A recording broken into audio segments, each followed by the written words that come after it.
de la luz de las arterias coronarias, ¿no? Que produce pues un flujo sanguíneo insuficiente al músculo cardíaco, derivado pues del estrechamiento de la luz de esa arteria culpable, ¿no?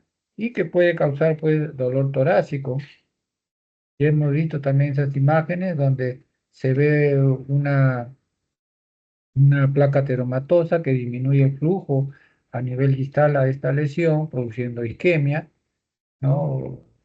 Esta cardiopatía isquémica, que viene a ser un conjunto de manifestaciones clínicas, ¿no? Y electrocardiográficas que resultan pues de la disminución aguda o crónica, transitoria o permanente del riego sanguíneo ante la obstrucción parcial de la arteria coronaria en el caso pues de una cardiopatía coronaria crónica. Ustedes ya saben también la anatomía, ¿no?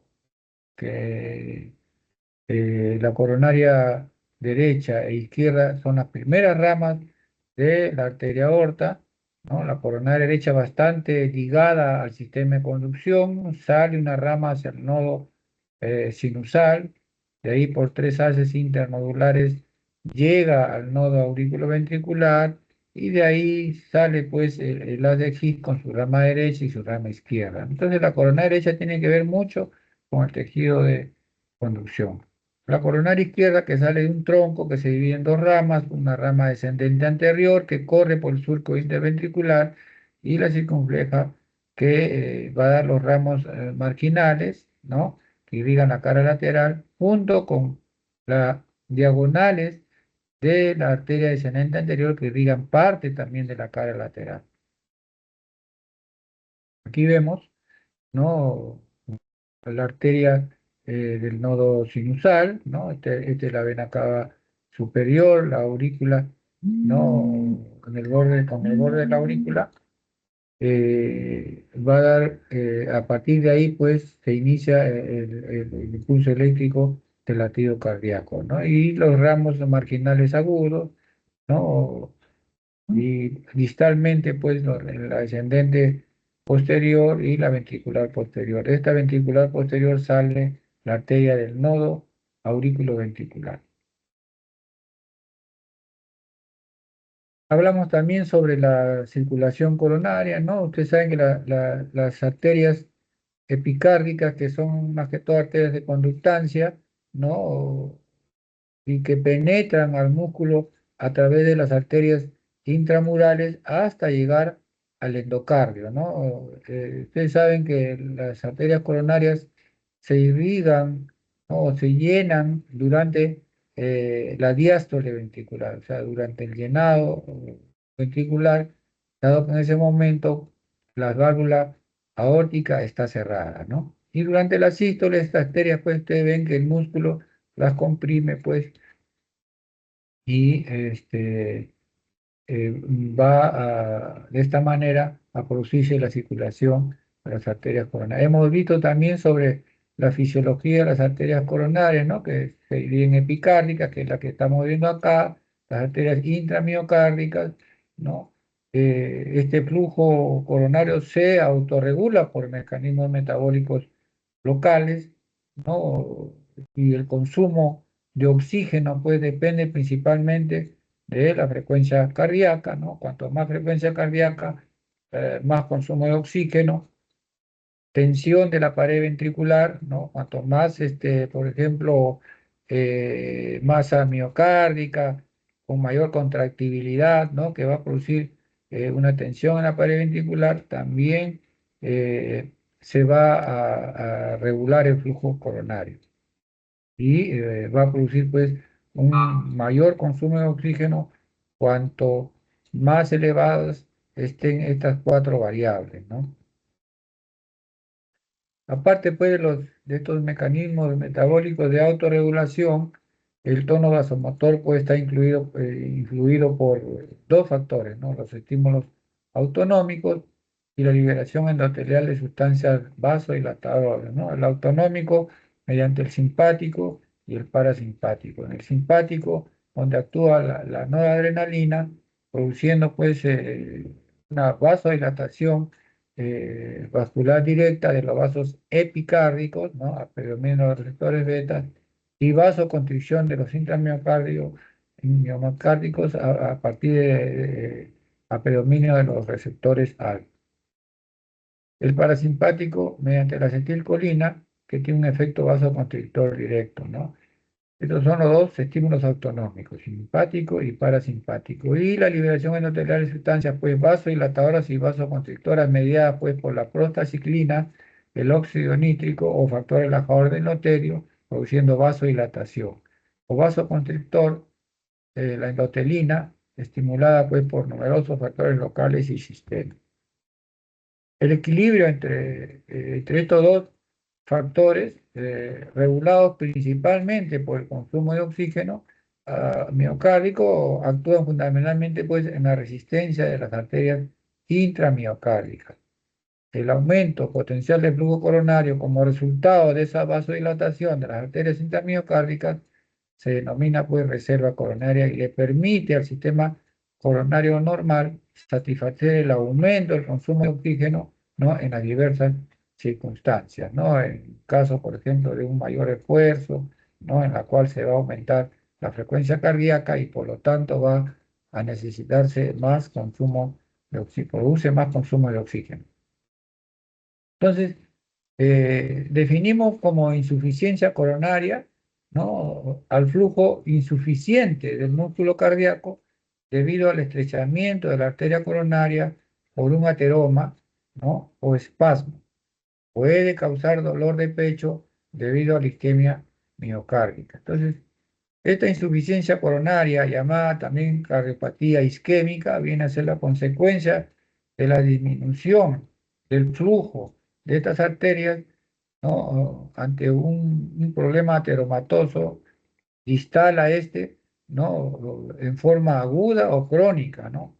Transitoria o permanente, ¿no? De este flujo sanguíneo al corazón y que da lugar, pues, a diferentes manifestaciones clínicas en casos, pues, de una enfermedad coronaria, ¿no? Eh, Hay también, aparte de ver las manifestaciones clínicas, hay también variaciones electrocardiográficas, ¿no? Sobre todo en las ondas del inicio de la repolarización ventricular y el final de la repolarización ventricular, que viene a ser pues la onda T, el final de la repolarización ventricular, y el segmento ST, que viene a ser el inicio de la repolarización ventricular, donde se van a ver los cambios en casos pues, de una cardiopatía coronaria crónica o cardiopatía coronaria aguda. Hay otra, aparte del problema ateromatoso, hay también problemas espásticos, ¿no? Hay espasmos que en algunas oportunidades se hacen prolongados y se producen pues una angina llamada angina de Prinzmetal, ¿no? Por este espasmo prolongado que simula un cuadro pues coronario obstructivo ateromatoso. Entonces, la fisiopatología pues, de la cardiopatía coronaria crónica, ¿no? Viene a ser la formación de la placa aterosclerótica, ¿no? Esta placa aterosclerótica que está mediada pues, por los diferentes factores de riesgo, ¿no? Y van a dar lugar a una disminución de la luz del vaso en forma progresiva, produciendo el cuadro clínico característico. Entonces, entre los factores de riesgo tenemos pues la hipertensión arterial, la diabetes mellitus, la dislipidemia, ¿no? Hay predisposición genética también, ¿no? Padres que han tenido cardiopatía coronaria crónica pueden presentarse también en la descendencia, ¿no? En los hijos. Entonces es importante ese antecedente, ¿no? La edad avanzada también es otro de los factores de riesgo y el sexo masculino, donde es más frecuente la enfermedad coronaria por factores de tipo hormonal, ¿no? En las mujeres menos frecuente. Entonces, ustedes ven acá, ¿no? Las placas ateromatosas que van disminuyendo la luz de la arteria, ¿no? Son lesiones, pues, caracterizadas y ubicadas a nivel de la íntima, ¿no? Llamadas ateromas o placas ateromatosas o fibrograsas, ¿no? Que sobresalen a la luz vascular, ¿no? Sobresalen a la luz vascular y la obstruyen y debilitan a la media adyacente, ¿no? Se ven acá un vaso con la luz normal y acá ya con un ateroma, ¿no? Que disminuye la luz del vaso, lo ocluye, ¿no? Parcialmente para producir, pues, el cuadro clínico de angina de pecho estable, que es la que representa a la cardiopatía coronaria crónica, ¿no? La angina de pecho estable. Es acá donde se inicia la formación de una placa de colesterol, ¿no? A nivel de la luz del vaso, pues algunas moléculas de colesterol, ¿no? Se adhieren al endotelio, que es una capa fina, ¿no? Que recubre los vasos, ¿no? Y dañado por las turbulencias, cuando se va formando cuando se va formando el ateroma, ¿no? Entonces, el endotelio elevado permite pues el paso de las LDL, que es el colesterol malo, y de los monocitos, ¿no? Hacia la capa media. Este, este paso de moléculas de LDL colesterol a la capa media, ¿no? De la pared de la arteria y la oxidación de la misma continúan pues de tal manera que el paso de los monocitos o macrófagos van hacia esta capa media, ¿no? Donde se va a acumular todo esta placa de colesterol llamado ateroma. Acá tenemos entonces los monocitos, ¿no? O macrófagos que han penetrado a la capa media de la arteria, ¿no? Que fagocitan, pues, las partículas de LDL, que es el colesterol malo, colesterol oxidado, ¿no? Y se acumulan en esta capa media, ¿no? Algunos monocitos se rompen y sueltan su contenido de colesterol malo, de LDL, ¿no? Colesterol oxidado que es muy agresivo a la pared de la arteria coronaria, ¿no? Entonces, esta acumulación de células, ¿no? Va formando una placa ateromatosa, ¿no? Con un endotelio pues alterado, ¿no? O cubriendo la placa, ¿no? Esta es la placa y este endotelio enfermo que cubre esa placa hace prominencia hacia la luz del vaso, disminuyendo ¿no? Disminuyendo la luz del vaso. Entonces, este colesterol oxidado, ¿no? Libre, muy dañino a la capa media, ¿no? De la pared arterial. Algunas células musculares, ¿no? Algunas células musculares migran, pues, hacia la capa media. Entonces, esta placa de colesterol puede romperse formándose alrededor un coágulo, ¿no? O sea, esta placa se rompe y forma un coágulo ocluyendo completamente o parcialmente la luz del vaso, provocando pues los síndromes coronarios agudos. O sea, una placa estable, ¿no? Una placa estable en el caso de la angina de pecho o de la cardiopatía coronaria crónica y una placa rota, ¿no? En el caso con la formación de trombo a nivel de la luz del vaso, obstruyéndolo parcial o totalmente para producir los síndromes coronarios agudos, ¿no? Con oclusión aguda, valga la redundancia, de la luz del vaso. Esta es la secuencia, ¿no? De cómo se va produciendo la disminución de la luz de vaso por este ateroma, ¿no? La luz normal, donde ya en el endotelio, ya enfermo, hay una placa que va elevándose, que es formada por la estría grasa, ¿no? Que luego se forma una placa fibrosa, va aumentando la disminución de esta luz del vaso y produce, pues, cuando ya llega a un 70% la oclusión de esta luz comienza a presentar el cuadro clínico de dolor torácico opresivo al esfuerzo, característica pues de la angina estable, ¿no? Y cuando esta placa estable se rompe, ¿no? Esta placa estable se rompe, ¿no? Se forma, hay una adherencia de plaquetas, ¿no? Formando un trombo que va a tapar parcialmente la luz de vaso o totalmente. Parcialmente, ¿no? En los casos de cuadros coronarios agudos, ST no elevado, y totalmente cuando es un cuadro coronario agudo, ST elevado, ¿no? Entonces, cuando esto pasa, ya van a venir los cuadros coronarios agudos, ¿no? La angina inestable, el infarto agudo del miocardio y la muerte súbita, ¿no? Entonces son los síndromes coronarios agudos. Como les decía, la angina estable es la que representa, es el cuadro que representa a la cardiopatía coronaria crónica. Y estos tres últimos son los que representan a los síndromes coronarios agudos, ST elevado y ST no elevado. Este es lo mismo que hemos visto en las imágenes anteriores, ¿no? Una placa estable, ¿no? Donde el endotelio todavía se mantiene libre de ruptura, de fisura, ¿no? Pero hay una elevación ateromatosa, ¿no? Una placa fibrótica, algunas con calcio, ¿no? Que disminuyen la luz del vaso y que cuando llegan, pues como hemos dicho, y repito, al 70% de oclusión de la luz, va a producir el cuadro clínico de angina estable.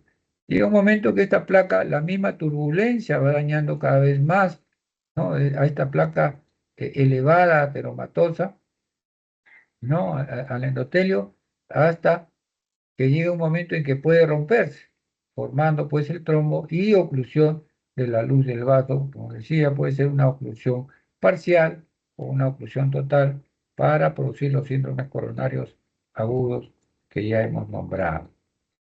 Entonces, cuando esta placa de ateroma, como le decía, no tiene mucho colágeno y poco componente inflamatorio, decimos que es una placa estable.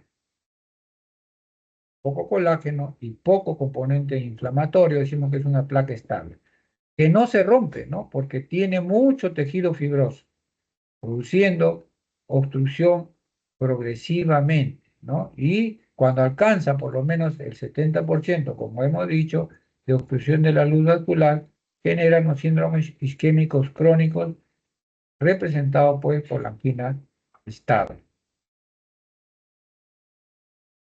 Esta obstrucción de la luz de la arteria, el 70% o más, da lugar a un desequilibrio pues entre el aporte de oxígeno y la necesidad de este por la fibra muscular cardíaca. Entonces, este desequilibrio va en desmedro de la oxigenación de la parte distal a esa lesión, produciendo pues isquemia, y esa isquemia da lugar pues al cuadro clínico característico de esta cardiopatía coronaria crónica. Entonces, ¿cómo definimos cardiopatía coronaria crónica? Se define como una enfermedad cardíaca producida por un desequilibrio, ¿no? Entre el aporte y la demanda de oxígeno debido a la obstrucción pues, de la luz de las arterias coronarias que irrigan el corazón. La capacidad de estas arterias coronarias para irrigar el corazón viene a ser insuficiente e inadecuada para cubrir las necesidades metabólicas del músculo cardíaco, produciendo el cuadro de dolor torácico característico, ¿no? Opresivo, retroesternal, que se irradia al cuello, que se irradia a las extremidades, ¿no? A la mandíbula. Entonces, tiene pues una semiología característica, ¿no? Y este cuadro de insuficiencia coronaria crónica, ¿no? Es debido pues a esta acumulación de estas placas ateroscleróticas, ¿no? En las arterias epicárdicas, ya sea obstructiva o no obstructiva, ¿no? Que conduce a cambios funcionales de la circulación coronaria, produciendo pues el cuadro clínico ya característico, ¿no? De la opresión retroesternal sobre todo. Entonces, esta enfermedad, pues, como hemos visto, es progresiva, ¿no? Es una enfermedad con periodos silenciosos, ¿no? Estable o sintomática, ¿no? O sea, puede ser asintomática o sintomática, pero como le digo, asintomática, cuando todavía la luz del vaso mantiene no más del 70% de obstrucción de la luz, pero puede volverse inestable, ¿no? En este tipo de alteraciones en el endotelio, configurando pues la naturaleza dinámica de la enfermedad, ¿no? Expresada pues en diferentes escenarios, en diferentes tipos de cuadro clínico, ¿no? En estos pacientes con síndrome coronario crónico. Entonces, de acuerdo al tiempo y forma de presentación, este cuadro clínico puede ser pues crónico o agudo. Crónico de presentación progresiva en el tiempo y agudo de presentación brusca, ¿no? De un momento a otro, el paciente comienza a presentar dolor cada vez más intenso, ¿no? Produciendo alteraciones pues a nivel del músculo cardíaco debido a la obstrucción de esta arteria y una isquemia que va a producir pues diferentes tipos de alteraciones, ¿no? Como taquicardia, paciente viene pues de repente congestivo, con congestión pulmonar, disneico, polineico, ¿no? Pero la característica principal de esta patología coronaria viene a ser la opresión retroesternal, ¿no? Hay manifestaciones atípicas que uno también tiene que tener en cuenta, ¿no? Porque no todas presentan opresión retroesternal, sobre todo en los pacientes diabéticos, a veces son asintomáticos y hacen cuadros, pues, no muy característicos, ¿no? Entonces se manifiesta esta cardiopatía coronaria crónica con un cuadro clínico que ya lo hemos dicho, ¿no? Es una localización retroesternal de tipo opresivo, se irradia a los brazos, se irradia al cuello, se irradia a la mandíbula, ¿no? La duración en este tipo de cardiopatía coronaria crónica es de 1 a 10 minutos, de 1 a 10 minutos. Cuando pasa de 10 minutos ya este paciente ya está yendo de la angina estable a la angina inestable, ¿no? O sea, hay algo ahí que está yendo mal, ¿no? Y que está produciendo un cuadro clínico más intenso, más duradero, a menos esfuerzo, ¿no? Inclusive a veces el reposo, ¿no? La angina de reposo. Entonces, cuando pasa ya más de 10 minutos, ya deja de ser estable, ya puede ser una angina inestable. Desencadenado pues con los esfuerzos, las emociones, se viene el dolor en caso de una angina estable. Los factores que alivian el cese pues de la actividad que lo provocó y el reposo.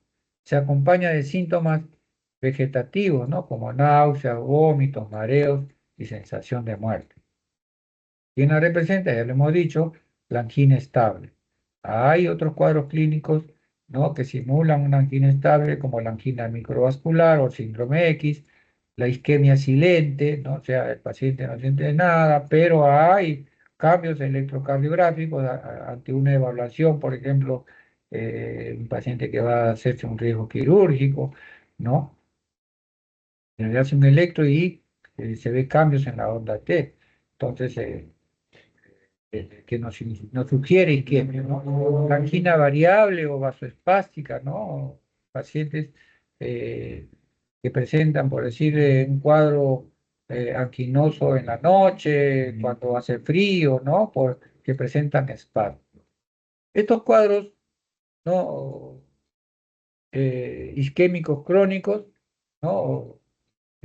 Caracterizados, pues, por dos cuadros clínicos, ¿no? La angina crónica estable y una miocardiopatía isquémica, donde ya se agregan otros síntomas, otras alteraciones, ¿no? Como bradiarritmias, ¿no? Cuando ya hay enfermedad del nodo sinusal o bloqueos auriculoventriculares, ¿no? Acá tenemos el sistema de conducción, ¿no? El nodo sinusal entre la vena cava superior y la aurícula derecha, los tres haces internodulares que llegan al nodo auriculoventricular, el haz de Cis, con sus dos ramas, una rama derecha y una rama izquierda, que a su vez esta se subdivide en dos, ¿no? Y terminan en la fibra de Purkinje, que es lo que finalmente va a llevar el impulso eléctrico a la fibra muscular cardíaca, ¿no?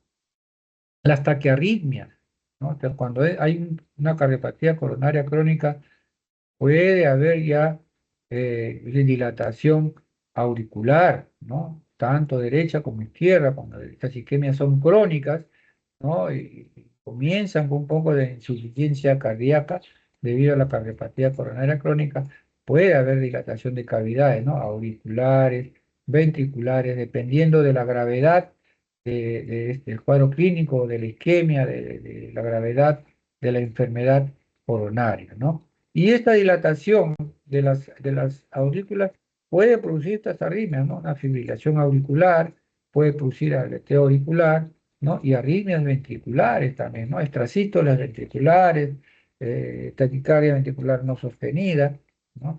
Pueden presentar este tipo de enfermedad, ¿no? Entonces la fibrilación auricular y el aleteo, sobre todo la fibrilación auricular, usted sabe que es una de las arritmias más frecuentes, ¿no? Y si esto no tiene un tratamiento adecuado, ¿no? O el paciente se deja llevar y ya cuando está muy, muy sintomático va a la consulta, este paciente puede llegar con una insuficiencia cardíaca congestiva, ¿no? O sea, ya por compromiso de la función ventricular izquierda, sobre todo, ¿no? Con una insuficiencia cardíaca izquierda que va dar lugar pues a un aumento de la presión diastólica final del ventrículo izquierdo, aumento de la presión de la aurícula izquierda, aumento de la presión de las venas pulmonares y finalmente aumento de la presión venocapilar pulmonar, que es lo que nos va a dar el cuadro disneico, ¿no? Con inclusive presencia de líquido a nivel alveolar, produciendo pues a la ocultación los famosos crepitantes finos que nosotros ocultamos en las bases en caso de una insuficiencia ventricular izquierda. ¿Y en qué nos basamos para el diagnóstico, no? Sobre todo en el cuadro clínico, ¿no? Tenemos que ver los antecedentes personales, antecedentes familiares, ¿no? Factores de riesgo que nos haga pensar de que ese cuadro doloroso torácico con la semiología característica de una angina puede hacer un cuadro coronario crónico, ¿no?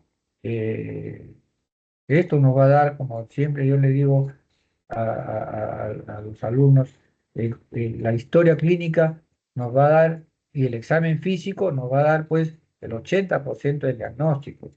Y ahí los exámenes auxiliares van a confirmar, ¿no? Nuestra sospecha diagnóstica, ¿no? Si uno hace una buena historia clínica, una buena anamnesis, ve los antecedentes del paciente, estoy seguro que van a llegar al diagnóstico adecuado. Entonces, ante este cuadro clínico, nosotros tenemos que comprobar nuestra sospecha con diferentes pruebas diagnósticas, pues, ¿no? Acorde a esa probabilidad de la cual se sospecha, ¿no? Entonces, la angina de pecho crónica estable se caracteriza pues, por el dolor anginoso de esfuerzo clásico, la clase en funcionales variables según la gravedad de la enfermedad, que no ha variado en los 3 últimos meses. Ahí la angina pues tiene un grado de severidad clasificado pues por la Sociedad Cardiovascular Canadiense, ¿no? Y la divide en 4 clases de acuerdo a la tolerancia de la actividad, ¿no? Del paciente, ¿no? Por ejemplo, la clase 1 la actividad es normal, no causa angina, y la angina es secundaria pues a ejercicios extenuantes, ¿no? Rápido o prolongado, ¿no? En la clase 2 ya hay una ligera limitación de la actividad normal, ya el paciente presenta molestias al andar, a subir escaleras rápidamente, ¿no? O con ejercicio o con las comidas, ¿no? Después de estas, las que dan lugar pues a un aumento del metabolismo, aumento de la frecuencia cardíaca, ¿no? Y ante ese aumento pues de la frecuencia cardíaca, va a haber, por la obstrucción de la luz de este vaso, va a haber un requerimiento insatisfecho de la fibra muscular cardíaca después de esa lesión oclusiva importante, ¿no? La clase 3, la limitación ya es marcada, ¿no? La limitación física es marcada, ya la angina se presenta al caminar una o dos manzanas, ¿no? En llano o en un tramo de escaleras a velocidad normal, ¿no? Y en condiciones normales. En la clase 4 ya hay incapacidad para realizar cualquier actividad física, doctor. Yo camino 10 metros y ya estoy con una molestia, ¿no? O a veces estoy en reposo y viene la molestia, ¿no? Es en la angina de reposo. Así es como el paciente, pues a eso se refiere. El paciente pone su mano acá, dolor, tengo un dolor en el pecho, y decía, abre la palma de la mano y señala la parte anterior del pecho, ¿no? Clásicamente ocurre con la actividad o estrés es tan inestable, el dolor generalmente comienza en forma lenta y empeora durante unos cuantos minutos antes de desaparecer, ¿no? Este tipo de angina pues se alivia rápidamente con reposo o medicamentos, ¿no? Y si se presenta nuevamente, tendrá las mismas características de las veces previas, ¿no? Y que puede, cuando digo esta angina estable, puede, puede hacerse inestable ya a menor esfuerzo e inclusive en reposo, ¿no?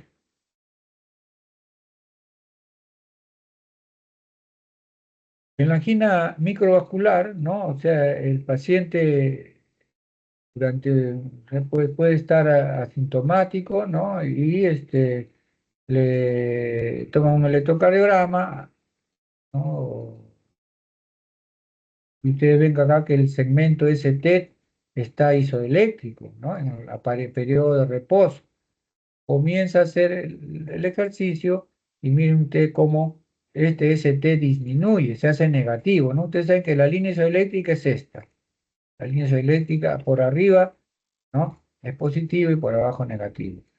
Entonces, este CT se hace negativo. ¿Por qué? Porque la isquemia se produce o se inicia en el endocardio, ¿no? En el endocardio, en la parte interna de la cavidad ventricular y que va en ascenso hasta el epicardio si es que la isquemia es persistente, ¿no? Y dura más de 10, 20 minutos. Puede haber cambios ya de tipo isquémico, ¿no? En la angina estable hay cambios sobre todo a nivel de la onda T cuando esta angina es crónica, ¿no? Ahí puede haber ondas T pues simétricas, ¿no? O ondas T negativas.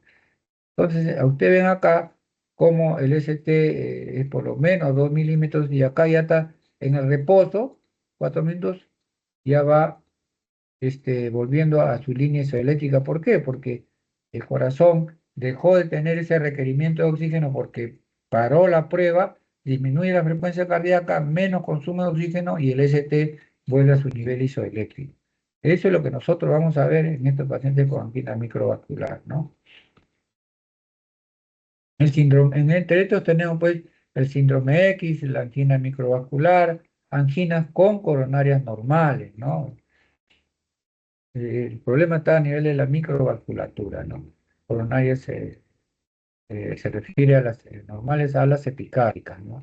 La isquemia silente, ¿no? Definición, situación en la cual pueden documentarse signos metabólicos, hemodinámicos, funcionales, electrocardiográficos, de desequilibrio entre la demanda, ¿no? Y el aporte de oxígeno al miocardio, sin que se acompañen de síntomas reconocibles. O sea, el paciente dice, doctor, yo camino bien, no siento nada. Le hacen pues un electrocardiograma y boom, sale un ST recto negativo, ¿no? Que está indicando isquemia. Entonces, hay dos tipos de este isquemia silente. dado pues por los autores Kohn y Bramwell. El Kohn eh, dice tipo 1 pacientes totalmente asintomáticos, ¿no?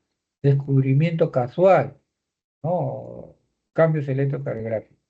Pacientes que quedan asintomáticos, tipo 2 tras un infarto de miocardio, pero que siguen presentando isquemia activa. Si están asintomáticos, uno les toma un electrocardiograma o una prueba de esfuerzo y van a presentar isquemia activa. Brangua lo divide en tres, dice, ¿no? Pacientes que presentan isquemia, ¿no? Son pacientes isquemia asintomática y también asintomática, ¿no? El grado 2 tipo 2 paciente con cardiopatía isquémica ya conocida y la uno paciente pues sin cardiopatía isquémica conocida. Entonces, estos son ya pacientes con antecedentes y sin antecedentes de enfermedad coronaria, como lo clasifica Brambo. Entonces, este tipo de angina coronaria crónica, la isquemia silente, ¿no? Se presenta en pacientes con múltiples factores de riesgo, ¿no? Como decía, es sobre todo, pues, en los pacientes diabéticos e hipertensos, ¿no? Se define esta isquemia silente como por la evidencia de isquemia miocárdica sin dolor, ¿no? O equivalentes anginosos. ¿Cuáles son los equivalentes anginosos? Se identifica por cambios eléctricos transitorios del segmento ST, ¿no? Hay alteraciones en un examen respecto a un examen de perfusión miocárdica, ¿no? Y alteraciones reversibles de la movilidad parietal, ¿no? Entonces, por ejemplo, a veces le hacen un ecoestrés, ¿no? Donde uno pone dobutamina, ¿no? Antes de poner la dobutamina, no hay mayores alteraciones. Le ponen la dobutamina, aumenta la frecuencia cardíaca y hay alteraciones en el área de la arteria tomada, ¿no? Que puede ser pues la arteria descendente anterior, la circunfleja, la coronaria derecha, ¿no? Dependiendo del área que la arteria irrigue, va a haber cambios y esa arteria hay que ver que está enferma, ¿no? Otras causas no ateroscleróticas, ¿no? Los ritmos anormales, ¿no? Corazón, arritmias, puede ser extrasístoles auriculares, extrasístoles ventriculares, puede ser eh, fibrilación auricular, ¿no? Flúter auricular, que producen palpitaciones, ¿no? Son otras causas de angina, la anemia, ¿no?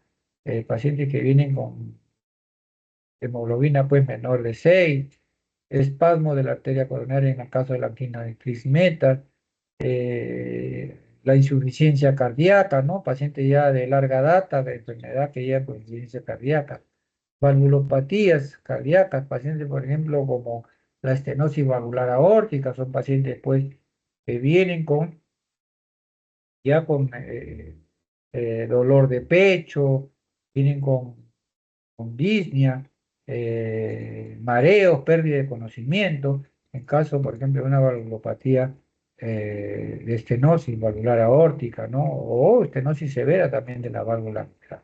El hipertiroidismo, ¿no? La tiroides hiperactiva. ¿Y en qué nos basamos para el diagnóstico? Ya le hemos dicho, ¿no? La isquemia miocárdica, pues, viene a ser el conjunto, ¿no? De una serie de fenómenos fisiológicos que se manifiestan, pues, por condiciones clínicas como la isquemia silente, la angina estable, síndromes coronarios agudos, ¿no?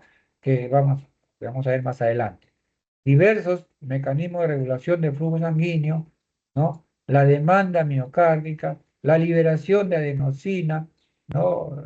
Y la función del endotelio en las arterias coronarias. Son claves para mantener una irrigación, pues, miocárdica adecuada, ¿no? Y han sido la base fisiológica para el desarrollo de pruebas de detección de isquemia, como lo es el flujo de reserva fraccional, ¿no? Que hoy día hace parte de las recomendaciones de la guía. Este estudio ya es un estudio invasivo que se hace durante un cateterismo cardíaco, ¿no? Durante una coronariografía donde uno tiene una lesión ateromatosa obstructiva con duda de que esa lesión produzca esa angina, ¿no? O produzca disminución de un flujo distal a esa ateroma importante que produzca isquemia, ¿no? Entonces, hay que hacer un adecuado diagnóstico de los antecedentes, como le he dicho, los antecedentes son importantes, ¿no? Los factores de riesgo, los factores familiares, o sea, los factores hereditarios, ¿no? El cuadro clínico del paciente, el electrocardiograma de reposo y eventualmente exámenes de enzimas cardíacas, ¿no? Cuando hay dolores prolongados y hay alteraciones en esas enzimas. Entonces tenemos pruebas diagnósticas para llegar a un diagnóstico certero en caso de una cardiopatía coronaria crónica, ¿no? Como electrocardiograma de reposo, electrocardiograma de esfuerzo, un Holter, ¿no? Porque a veces encontramos pacientes que vienen con molestias cardíacas que simulan una angina, le hacemos un Holter, que es un monitoreo electrocardiográfico ambulatorio de 24 a más horas, ¿no? Eh, y nos va a dar pues datos de arritmias, de isquemias que son transitorias, ¿no? Arritmias también transitorias, el tipo de arritmias ventriculares, supraventriculares, alteraciones en el sistema de conducción con bloqueos auriculoventriculares, ¿no? Que en el electrocardiograma de reposo de repente no los presenta, ¿no? Entonces, es importante ese estudio también. El ecocardiograma de reposo, ¿no? Para ver la función contráctil o si hay alguna alteración anatómica evidente, como lo repito, en caso pues, de enfermedades valvulares o miocardiopatías, ¿no? Hipertróficas y miocardiopatías dilatadas. El ecocardiograma de esfuerzo, ¿no? En la cual uno puede desencadenar el cuadro isquémico y es evaluado mediante la función contráctil que disminuye en caso de isquemia, ¿no? eh, en la medicina nuclear, ¿no? Ver la perfusión miocárdica, si hay disminución de irrigación en ciertas áreas, ¿no? De una arteria culpable, ¿no? La tomografía espiral multicorte del TEN coronario el TEN coronario que es como, ¿no? Un TEN coronario, ¿no? Que es como si fuera un examen invasivo, una coronariografía. Eso últimamente se está usando mucho, ¿no? En pacientes con sospecha de enfermedad coronaria, ¿no? Sin necesidad de ir a un estudio invasivo. La resonancia magnética también, ¿no? Nos dan las alteraciones a nivel muscular. La hemodinámica, que viene a ser ya el diagnóstico, viene a ser el diagnóstico definitivo, ¿no?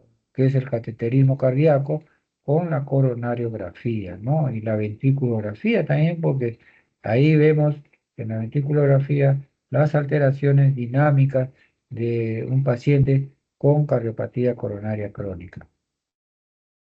Entonces, el patrón de isquemia más frecuente está dado, pues, en caso de una cardiopatía coronaria crónica, está dado en la inversión de la polaridad y simetría de la onda T, ¿no? La onda T generalmente es asimétrica, en estos, a veces la onda T se invierte y también se hace simétrica, ¿no? Diagnóstico de cuadros isquémicos agudos como la angina inestable e infarto agudo de miocardio, ¿no? Nos puede dar ese electrocardiograma de reposo, pacientes que van a la emergencia con cuadros dolorosos, aquinosos intensos de mayor duración, hay una duración de 20 a más minutos, ¿no? Eh, el electrocardiograma también nos puede detectar infartos de miocardio previo sin que el paciente lo haya sentido, ¿no? El patrón de lesión y daño tisular está conformado pues por la depresión o elevación del segmento ST, ¿no? Según la lesión sea subendocárdica o subepicárdica, ¿no? Esto es Esto es lo que nos da los cuadros coronarios agudos, ¿no? El síndrome coronario agudo, ¿no? Pacientes que vienen pues con dolor, ¿no? Y de larga duración, ¿no? Con la sensación pues de angustia, sensación de muerte, le tomamos un electrocardiograma y vamos a ver la depresión del segmento ST, ¿no? En caso de esta isquemia sea subendocárdica, ¿no? O elevación del segmento ST en caso de que esta lesión sea subepicárdica, respectivamente. Entonces, esto es lo que nos va a ayudar, en esto nos ayuda el electrocardiograma, ¿no? A confirmar nuestra sospecha diagnóstica. Los electrocardiogramas son de gran utilidad en el electrocardiograma de reposo, ¿no? Vemos acá el diagnóstico de pacientes con cuadros clónicos, con secuelas de infarto. Ustedes ven acá una, una onda, una onda Q, ¿no? En el primer complejo QRS, una onda Q que es mayor de un tercio de esa onda R, ¿no? P, Q, R, ¿no? S pequeñita, el ST y la onda T. El, el patrón pues de isquemia, el patrón de isquemia coronaria, ¿no? En donde se ve acá más frecuente, dado por la inversión, ¿no? de la onda T, ¿no? La inversión de la polaridad de la onda T y simetría de la onda T también cuando esta ve acá usted, acá, simétrica, ya sea negativo o positivo. El patrón de lesión que es el daño tisular, está configurado pues por la depresión o elevación del segmento ST. Ya vuelvo a repetir, depresión, isquemia subendocárdica y elevación, isquemia subepicárdica o epicárdica. Acá tenemos, ¿no? La isquemia subendocárdica, el ST negativo, ¿no? Y la isquemia subepicárdica, ST elevado, ¿no? Infarto de miocardio agudo, ST no elevado, o el cuadro clínico característico, prolongado, con elevación de enzimas, ¿no? Con probable trastorno de la función contráctil cardíaca, de un segmento cardíaco, nos va a dar un diagnóstico rápido y certero. Cuadro clínico, electrocardiográfico, enzimático, y si es posible, si hay la posibilidad de hacer un ecocardiograma en la emergencia, hacerlo. Hacer el diagnóstico de estos cuadros clínicos en cuadros coronarios agudos, ¿no?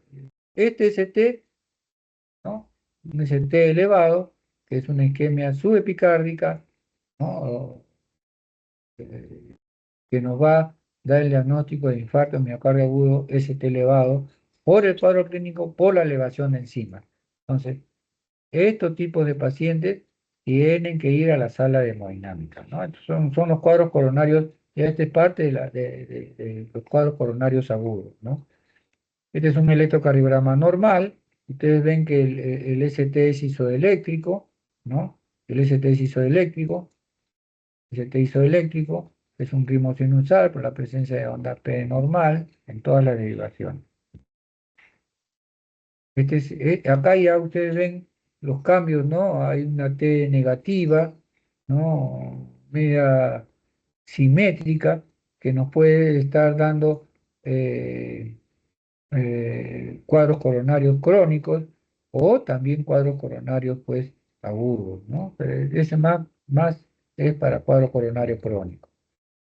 Entonces, la coronariografía, que es el examen invasivo que les decía, ¿no? Ya nos presentan pues las lesiones, por ejemplo, de esta arteria descendente anterior, que corre por el surco interventricular y emite los ramos septales, ¿no?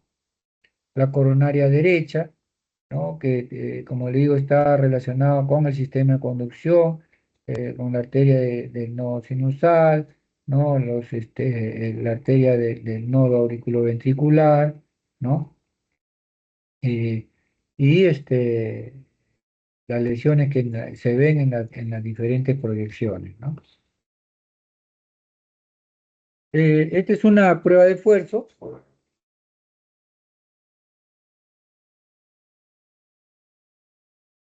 Esa es una faja ergométrica donde uno realiza ya ante una sospecha de enfermedad coronaria una prueba de esfuerzo, ¿no? Una faja sin fin, monitorizado el paciente con un monitor que uno está constantemente visualizándolo con control de la presión arterial, ¿no? Con control de la presión arterial.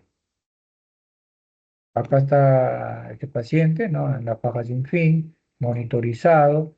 eh, la enfermera ayuda a esto, al colega, ¿no? A realizar esta prueba, ¿no? Entonces, estos son ya electrocardiograma, miren ustedes, ¿no? Este segmento ST negativo que nos indica que la prueba es positiva, ¿no? Positiva para isquemia, ¿no? Porque ustedes ven que el ST negativo, porque la isquemia comienza en el endocardio, por eso esta es una isquemia subendocárdica, ¿no? En el endocardio. Y que va, si por ejemplo, si este paciente sigue haciendo la prueba de esfuerzo, este, esta isquemia subendocárdica puede ir avanzando hacia el epicardio y producir ya no un ST negativo, sino un ST positivo. Se ha visto pacientes que no, durante una prueba de esfuerzo, comenzar con ese ST negativo eh, y de repente hacen una elevación del ST durante la época. Uno para, acá uno tiene que parar, ¿no? Uno tiene que parar, pero en ese momento puede producirse inclusive una ruptura del endotelio con la formación de trombo, obstruyéndola y produciendo pues el infarto ST elevado, ¿no? Estas son las características, ¿no? De criterios de positividad, ¿no? Cambios en el segmento ST, de nivel negativo del ST recto, ¿no? O también de nivel ascendente del ST, ¿no? De 0,5 hasta 10%, lentamente, ¿no? Hasta los 60, 80 milisegundos para decir que esta es una prueba de esfuerzo positivo.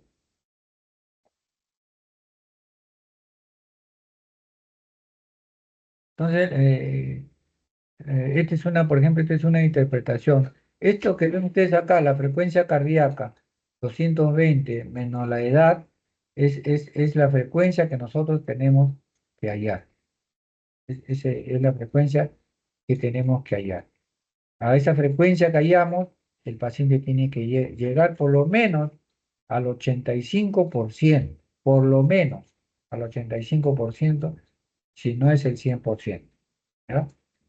Entonces, si el paciente llegó a este porcentaje de frecuencia cardíaca calculada y no tiene cambios en electrocardiográficos y no tiene molestias que sugieran una angina, uno detiene la prueba, ¿no? Si la respuesta de la presión también es normal, no hay angina, no hay arritmia, no hay cambios en el electrocardiograma. Entonces, esta es una prueba negativa para isquemia.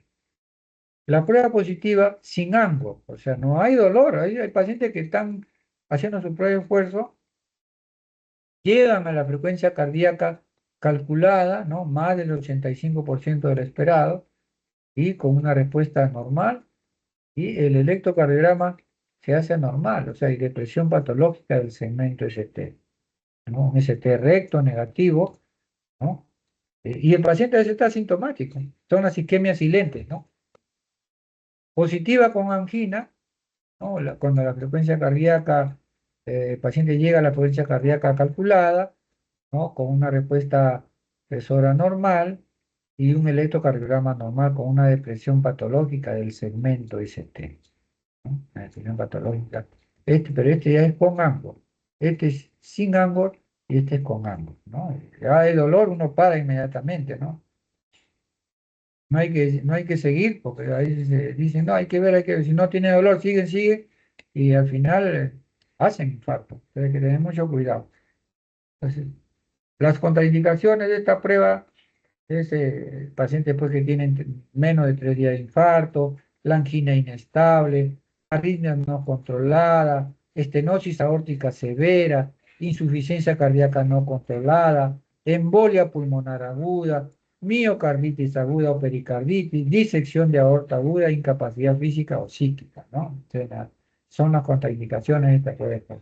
El Holter, del cual ya hemos hablado, nos va a dar el ritmo cardíaco durante mínimo 24 horas. Ahora hay Holter pues, que tienen 15, 20, 30 días. Hay Holter subcutáneos para una serie de cantidad de días para detectar sobre todo arritmia, trastorno de conducción, ¿no? Por ejemplo, es un electrocardiograma con un paciente con fibrilación auricular, paciente que hace ritmo sinusal. Una vez con ritmo sinusal, otro tengo palpitaciones. Le toma el electro, está normal. Le toma un Holter y sale este tipo de. Las arritmias ventriculares, ¿no? Extrasístoles ventriculares, ¿no? Que pueden ser debidos a isquemia o a cicatrices del núcleo cardíaco con pacientes que han tenido un infarto antiguo, ¿no? De un solo foco porque unifocal porque las estadísticas tienen la misma morfología. Acá son multifocales, o sea, son focos diferentes, ¿no? Acá tienen una que no ha salido bien, acá yo, este es diferente a la morfología, estos son focos diferentes, ¿no? Acá un bigeminismo ventricular, ¿no? Un latido normal, un extrasístole, un latido normal, un extrasístole, un latido normal, un extrasístole. Este es igual, ¿no? Acá es un latido normal, un extrasístole, un latido normal, un extrasístole, ¿no? Bigeminismo.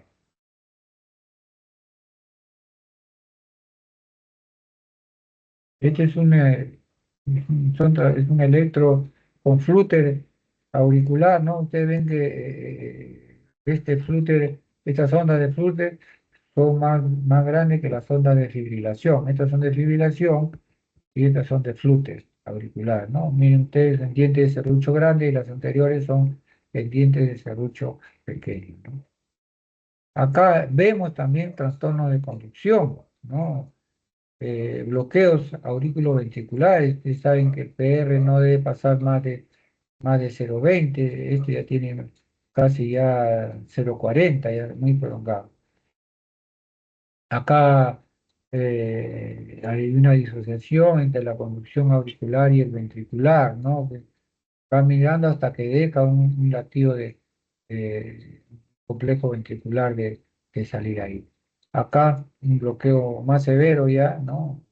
Más prolongado, con una bradicardia importante, ¿no? Estas son las, estas son las morfologías. Complejo basal, ¿no? Una extrasístole ventricular, complejo basal, y cuando hay más de 3 extrasístoles, ya se habla de taquicardia ventricular sostenida, ¿no? Entonces, acá tenemos estos pacientes que pueden verse, pueden estar en observación y verse este tipo de trazados, ¿no? El eco transtorácico, ¿no? Visualiza la estructura del corazón, ve la función hemodinámica, ¿no? La función contráctil, ¿no? Ve si hay enfermedades cardíacas congénitas no detectadas clínicamente o adquiridas, ¿no? Enfermedades cardíacas adquiridas como por ejemplo aneurismas ventriculares, ¿no? O rupturas, en caso de un infarto anteroseptal, rupturas del septum interventricular, ¿no? Viendo un chant de izquierda a derecha por la diferencia de presiones que hay entre los dos ventrículos, que son de mal pronóstico, ¿no? Entonces, la doctora haciendo su ecocardiograma, esta es una foto de un ecocardiograma de 4 cavidades, ¿no? Eh, Ventrículo derecho, aurícula derecha, ventrículo izquierdo, aurícula izquierda. El test de perfusión miocardio, el TEN coronario, como decía, que está a base de radiofármacos que se concentran en el tejido miocardio, ¿no? Dependiendo de si hay enfermedad o no, vamos a ver que se fijan en las mitocondrias, ¿no? Solo atraviesa pues este radiofármaco de tecnesio 99 MIB, solamente atraviesa las membranas de las células vivas, ¿no? Hay pacientes que han tenido infartos, se les hace un test de perfusión miocárdica y vamos a ver un defecto de perfusión, ¿no? La infartada, ¿no? En el área infartada. Permiten evaluar indirectamente, ¿no? La irrigación, o sea, la perfusión global y regional, ¿no? Del ventrículo izquierdo y su viabilidad. Si es viable o no es viable ese músculo, ya está necrosado totalmente.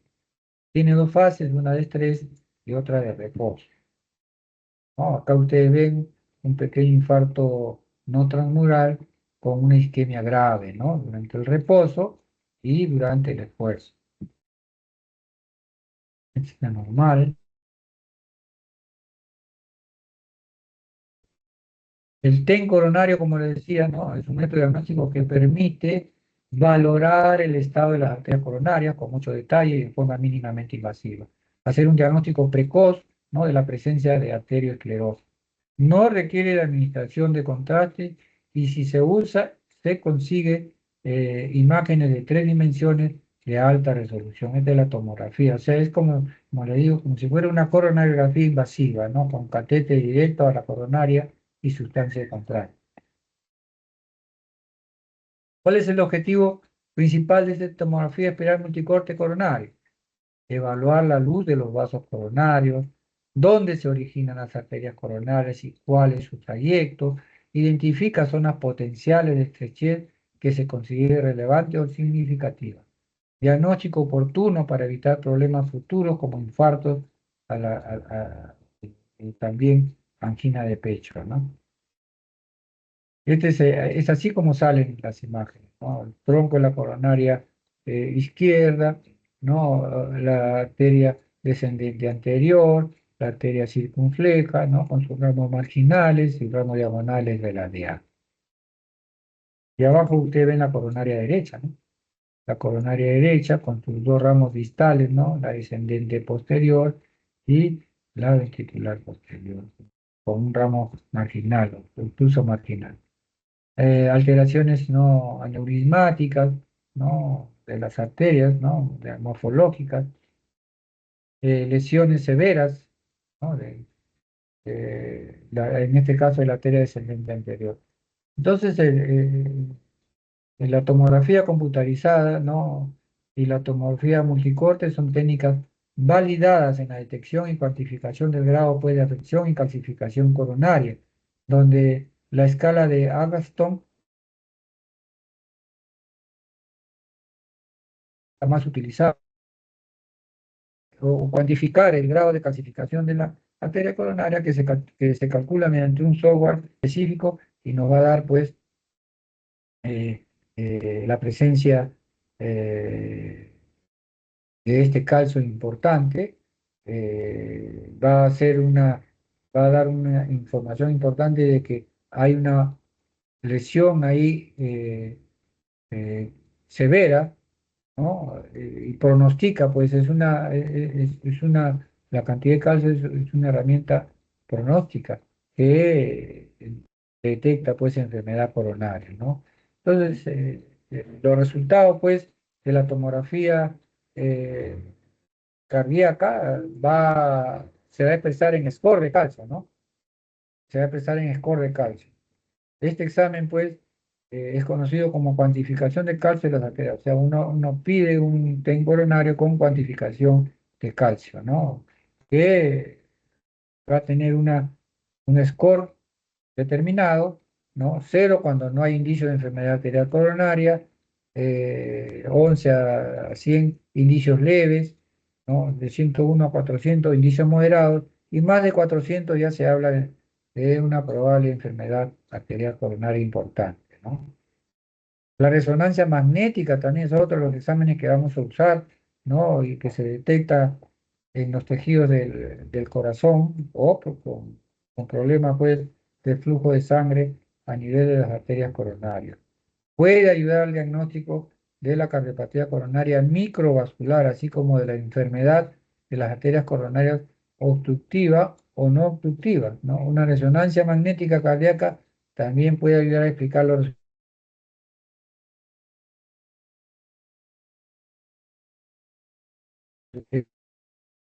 eh, la tomografía con emisión de positrones, ¿no? Evalúa el flujo de sangre a través de los vasos sanguíneos coronarios. Este tipo de prueba de imagen nuclear puede ayudar a diagnosticar una cardiomiopatía coronaria, ¿no? Microvascular. Esas son las indicaciones de la coronariografía, ¿no? En angina estable o inestable, ¿no?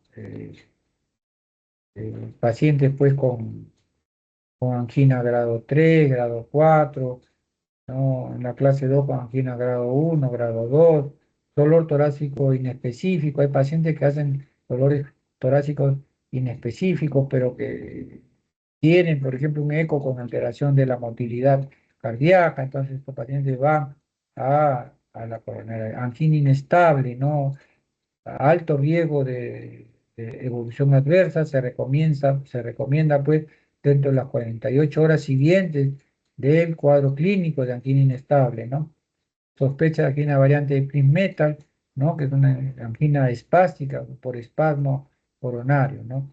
La isquemia previamente revascularizado, clase 1 en casos de sospecha de una oclusión aguda, ¿no? O subaguda del stent, pacientes que se han implantado stent por vía percutánea, o isquemia recurrente sintomática en los 12 meses posteriores a la revascularización, ¿no? Son las indicaciones de la coronografía en angina estable e inestable. Una lesión del tronco de la coronaria izquierda, ¿no? Que es la coronaria izquierda, donde vemos acá la circunfleja y acá la descendente anterior, con sus ramos septales y sus ramos diagonales.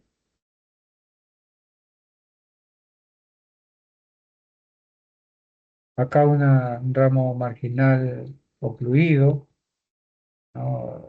Este acá es una angina, ustedes ven que las coronarias son normales, ¿no? Es una angina, es un cuadro de Takotsubo, pacientes pues que discutieron, sobre todo en mujeres, discutieron, se amargaron muy fuerte, ¿no? Vienen con un cuadro con cambios electrocardiográficos, ¿vale? Infarto de miocardio agudo, eh, se le hace la ventriculografía, ¿no? Y ustedes ven, esta es la diástole y esta es la sístole. O sea, este ventrículo debería estar por acá, así más o menos. Pero tiene todo esto, ¿no? Que es producido por la isquemia prolongada que producen necrosis, ¿no? Pero es una necrosis que no generalmente vuelven a su función contráctil normal, ¿no? Entonces, estos ya son también exámenes invasivos, pacientes que se les hace coronariografía de flujo de células fraccional, ¿no? En relación a la presión instantánea en el periodo libre de ondas, angiotomografía de arterias coronarias, ¿no? Uno entra con el catéter diagnóstico, después el terapéutico, quiere ver si esa lesión es importante, que está produciendo una disminución del flujo distal a la lesión y se hace el FFR que se llama, ¿no? Flujo de reserva fraccional, ¿no?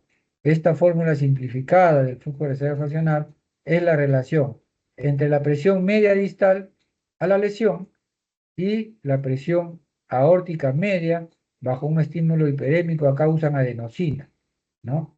Y cuando este valor menor de 0,8 no es el punto de corte aceptado para definir una lesión coronaria relevante, ¿no? Ya hemos hablado de la angiotomografía coronaria, ¿no? Donde se ha posicionado pues ahora en una alternativa no invasiva de evaluación de la anatomía coronaria, que es lo que hemos visto en la anterior diapositiva. El tratamiento de la cardiopatía coronaria crónica, ¿no? ¿Cuál es su objetivo? El objetivo del tratamiento de la cardiopatía coronaria crónica es mejorar el pronóstico, evitando el infarto de miocardio y la muerte, minimizar o limitar o eliminar los síntomas, ¿no? Un manejo adecuado de los factores de riesgo, hipertensión, diabetes, dislipidemia y otras alteraciones. Actividad sexual, ¿no? Eh, este, la actividad sexual puede causar angina también, ¿no?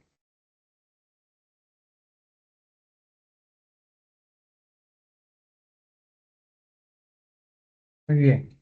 Vamos a, vamos a ver un ratito acá.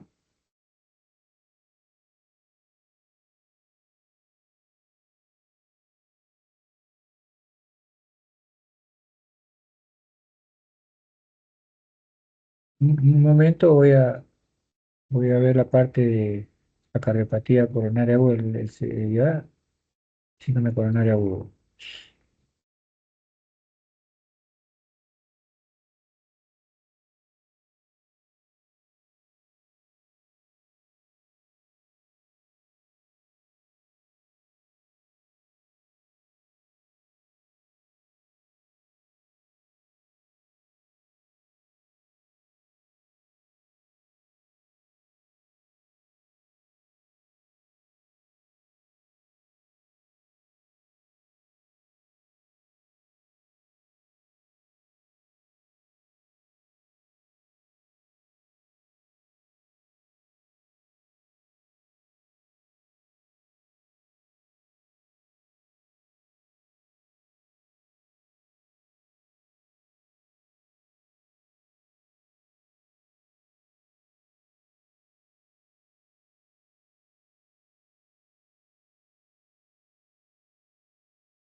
¿Aló? Doctor, buenas. Bien. Eh, ¿Están viendo la diapositiva? no, doctor, dejo de compartir.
Doctor, no está compartiendo todavía, doc.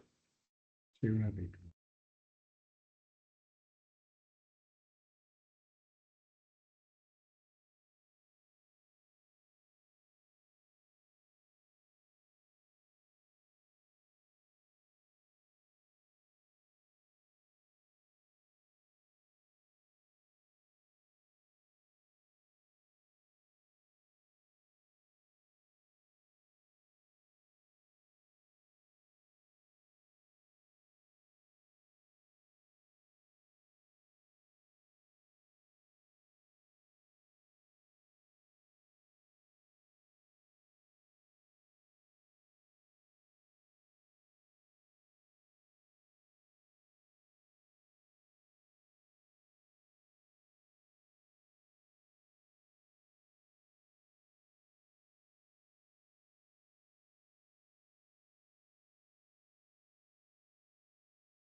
Ahí están viendo la imagen.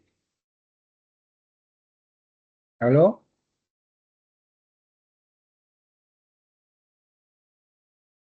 ¿Aló? Sí, doctor, se ve su pantalla. Es la pantalla, ¿no?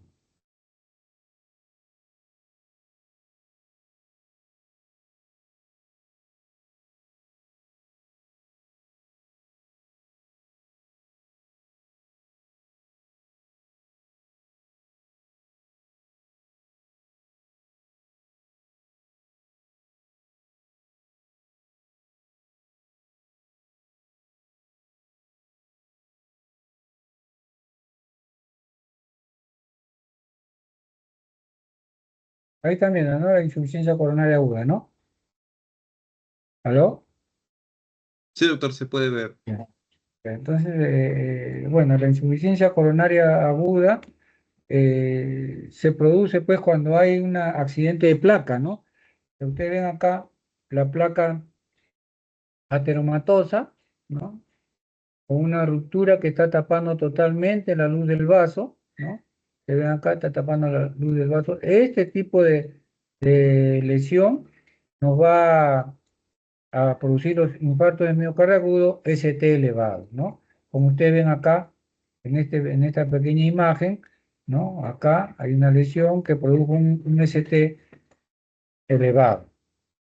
Estos pacientes con ST elevado tienen un tratamiento especial, ¿no? Para reperfundir rápido esa arteria que está ocluida totalmente. Y este de acá es la imagen de una placa accidentada, pero que no ocluye totalmente la luz del vaso, ¿no? Deja una pequeña luz que pasa sangre insuficiente, ¿no?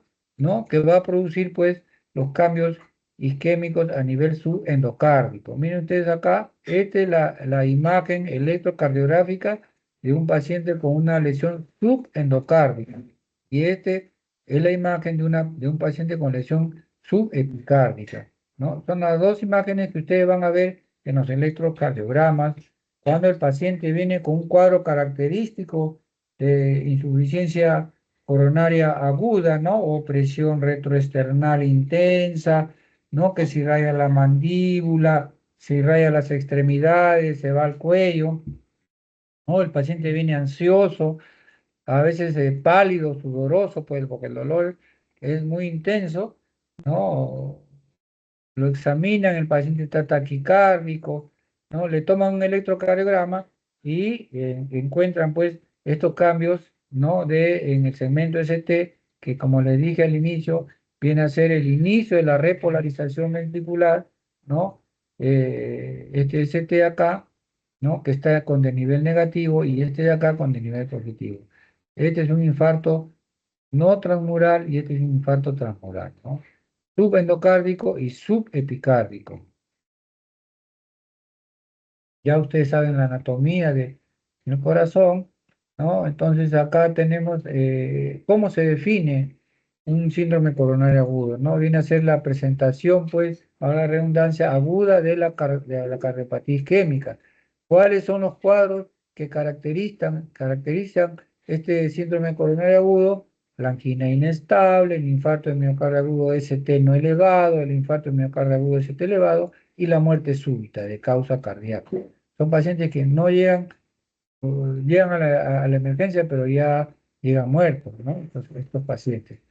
En cambio, estos con angina inestable, con ST no elevado y ST elevado, llegan a la emergencia con un cuadro clínico característico, ¿no? Entonces, un cuadro coronario agudo, nosotros tenemos que diagnosticarlo en 10 minutos, ¿no? El paciente le va a decir la característica del dolor, ustedes lo van a examinar y van a ver que es un paciente pues taquicárdico, en algunas oportunidades inclusive vienen con congestión pulmonar, ¿no? Hay crepitantes vivasales, ¿no? Le toman su electro y sale pues los cambios en el electrocardiograma respectivo, ¿no? El ST elevado o ST no elevado. ¿Cuál es la etiología? Hemos visto la imagen, ¿no? Viene a ser la formación de trombos sobre una placa ateromatosa inflamada, complicada, ¿no? La misma sangre, que produce turbulencia a nivel de esa elevación, ¿no? Ateromatosa en la arteria, va a dar lugar a una inflamación, a una ruptura de placa, y esa ruptura de placa da lugar a la adherencia de plaquetas formando un trombo, ¿no? Un trombo que puede ser oclusivo total o parcial, dando los síndromes coronarios agudos, ST no elevado, cuando es una oclusión parcial, y cuando es una oclusión total, el síndrome coronario agudo, ST elevado. Esto pues, este tipo de accidente de placa producen una reducción aguda, ¿no? Del flujo coronario y por lo tanto de la oxigenación miocárdica, ¿no? Que es lo que va a producir dolor torácico característico, ¿no? Más raramente es debido a espasmo. Hay también pacientes que vienen con espasmo coronario prolongado, ¿no? Y que hacen cambios electrocardiográficos que sugieren un infarto de miocardio agudo, ¿no? Son espasmos, pues, que se producen sobre una placa no complicada, ¿no? Y sin evidencias también de una arteria enferma, ¿no? O sea, ustedes ven y no hay ateroma, en otros sí hay ateroma, ¿no? Son cuadros clínicos y morfológicos diferentes, ¿no? Por eso es más raramente debido a espasmo puro arterial sobre una placa no complicada y sin evidencia de lesiones, ¿no? En cambio, estas tres formas de presentarse eh, este síndrome coronario agudo dan lugar pues a los diferentes cuadros clínicos que hemos nombrado, ¿no? A la angina inestable, al síndrome coronario agudo ST elevado, ST no elevado, ¿no? Van a dar lugar a eso. La cuarta definición universal del infarto agudo de miocardio designa pues como pacientes con infarto agudo de miocardio con elevación del segmento ST a los que sufren dolor torácico persistente u otros síntomas que indiquen isquemia, ¿no? Y elevación del segmento ST en al menos dos derivaciones contiguas, ¿no? Siempre que si no hay elevación del segmento ST, se le designa como pacientes con infarto agudo de miocardio sin ST elevado, por lo que se ha publicado recientemente pues esta guía específica, ¿no? Que ya es usada hace tiempo también, ¿no? En algunos pacientes con infarto agudo de miocardio aparecen las ondas Q, ¿no? Son los llamados infarto agudo de miocardio con onda Q, ¿no? Pero en muchos casos esto no ocurre. Ahí también, estos son llamados infarto agudo de miocardio sin onda Q. Entonces, en el síndrome coronario agudo también hay factores de riesgo que son los mismos que hemos visto en el síndrome coronario crónico, ¿no? Tabaquismo, obesidad, sedentarismo, hipertensión arterial, diabetes, dislipidemia, ¿no? Pacientes mayores de 45 años, mujeres mayores de 55 años y hereditarios, ¿no? Eh, Esto es raro, pero se ha visto, se ve en la práctica clínica, ¿no? Como repito, ¿no? La etiología, formación de trombos sobre una placa ateromatosa inflamada y complicada, ¿no? Reducción aguda del flujo coronario producida por esta lesión o placa ateromatosa inflamada y complicada, ¿no? Con la presencia de un trombo que disminuye el flujo sanguíneo distal a esta lesión. Raramente debido a espasmo puro arterial. Se presenta sobre todo, como le repetí, en mujeres, ¿no? Después de una discusión, de un estrés, presentan espasmo prolongado y llegan con infarto agudo de miocardio, pero que generalmente recuperan buena cantidad de músculo, ¿no? Como hemos visto en la imagen anteriores que hemos mostrado, ¿no? Esto ya saben ustedes la patogenia, cómo se forma, ¿no? La estría grasa que se forma en la túnica íntima ya formada, esta famosa estría grasa que está conformada por las LDL oxidadas ¿no? Los linfocitos y macrófagos, células espumosas, detritus, cristales de colesterol. Hasta este momento, este paciente no genera síntomas, ¿no? Ya cuando esta estría grasa en la túnica íntima se estimula la migración de células musculares lisas, ¿no? Que pierden su capacidad de contraerse y se transforman en células con capacidad de producir depósitos de colágeno, ¿no? Que comienzan a provocar una sobreelevación, ¿no? En la pared arterial, formándose la placa ateromatosa hacia la luz vascular, disminuyendo pues el flujo sanguíneo. Por eso estas placas pueden ser estables o inestables, ¿no? Las placas que tienen un gran centro necrolipídico y de escaso colágeno, o sea, las placas estables son las placas con harto colágeno, ¿no? Y las placas inestables, las placas que se ven, son vulnerables, ¿no? Porque tienen mucha inflamación y poco tejido fibroso. Entonces el flujo de sangre turbulento, ¿no? Rompe el endotelio disfuncionante y genera la formación de un trombo obstruyendo la luz parcialmente el vaso o totalmente, produciendo pues los síndromes coronarios agudos, ¿no? Esta es la historia natural de una placa ateromatosa, ¿no? Ustedes ven acá, bueno, cuando uno nace no hay ateromas y conforme uno avanza en la edad, ¿no? Con los factores de riesgo ya nombrados, se van formando pues las estrías grasas, que ya hemos dicho su conformación, ¿no? La placa fibrosa, ¿no? Una placa estable, ¿no? Hasta que ocluye parcialmente esa placa aterosclerótica, se hace obstructiva, que cuando llega ya al 70% de obstrucción de la luz, va a producir los llamados cuadros clínicos de angina crónica o angina estable, ¿no? Que se presenta generalmente con el esfuerzo, las molestias. Luego que esta placa ateromatosa se complica, ¿no? Por la turbulencia de la sangre que va dañando el endotelio, lo va inflamando, se rompe y forma pues el trombo que va a fluir totalmente o parcialmente la luz del vaso, produciendo los diferentes síndromes coronarios agudos, como que ya hemos hablado, son tres o cuatro, ¿no? Angina inestable, infarto de miocardio agudo ST elevado y no elevado, y la muerte súbita, ¿no? Pero esta formación de placas y formación de trombos no solamente es en el corazón, también puede ser en las arterias del cerebro, produciendo un stroke, un accidente cerebrovascular, ¿no?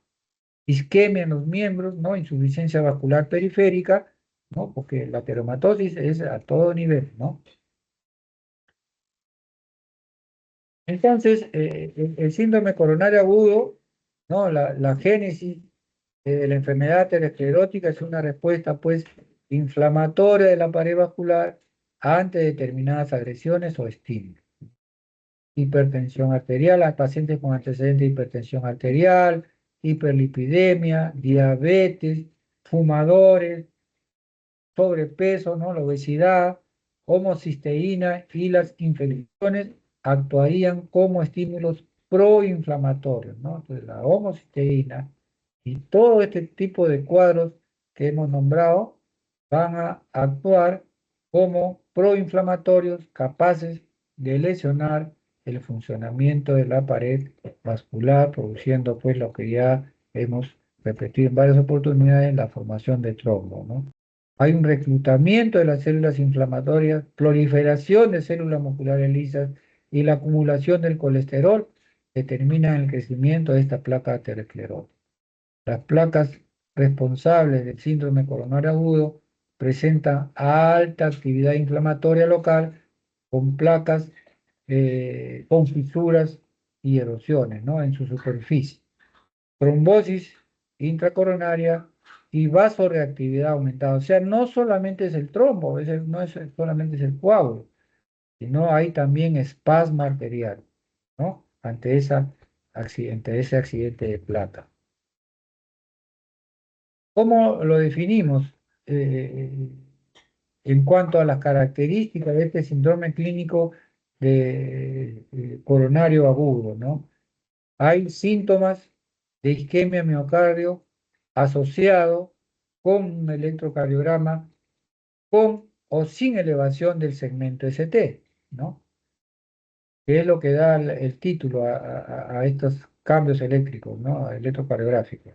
Y la liberación de biomarcadores de necrosis miocárdica, ¿no? Las troponinas y las CPKMB, no mioglobinas, hay varios biomarcadores que vamos a ver más adelante, ¿no? Ya hemos visto esas imágenes, ¿no? El infarto de miocardio agudo ST no elevado, infarto de miocardio agudo ST elevado, necrosis cuando la onda Q es un tercio o más de la onda R. Los biomarcadores de daño miocárdico tenemos la creatinsinasa total, la CK, ¿no? La creatinsinasa total CKMB, que es de la cardíaca, ¿no? La troponina 1, o la troponina, perdón, la troponina I, ¿no? Y la troponina T. Siempre la sintomatología inicial es el dolor retroesternal, pues, o epigástrico. Hay pacientes que vienen, como decía, en dolor epigástrico, ¿no? Con un cuadro anginoso característico, ¿no? Hay líneas también para donde hay dificultad respiratoria, porque el paciente está ansioso, está taquicárdico, con un músculo que está necrosando, entonces puede hacer una insuficiencia ventricular izquierda con congestión pulmonar y por lo tanto va a haber dificultad respiratoria. Si esto persiste, no se le calma el dolor, no se le hace el tratamiento respectivo, no se le anticoagula a tiempo, este paciente va a llegar al shock, ¿no? Entonces, cuando ya está chocado el paciente, ustedes van a examinar y van a tomar un pulso pequeño, el paciente está hipotenso, con sudoración fría y desvanecimiento, ¿no? O sea, hacen shock cardiogénico, estos pacientes que hacen shock cardiogénico, la mortalidad es muy alta, la mortalidad es muy alta. Ya ustedes saben la localización de los síntomas, ¿no? Y los signos, ¿no? De estos pacientes que llegan ansiosos, llegan taquicárdicos o con bradicárdia si hay una actividad parasimpática, vienen hipotensos o hipertensos en estado adrenérgico, puede haber un cuarto ruido ya por aumento de las presiones de las cavidades auriculares, ventriculares, si es que hay insuficiencia cardíaca. Puede ocultarse, ustedes llega el paciente, lo ocultan y no encuentran más que los ruidos cardíacos sin ningún soplo. Lo examinan a la hora y de repente encuentran un soplo sistólico, ¿no? Un soplo sistólico que no había.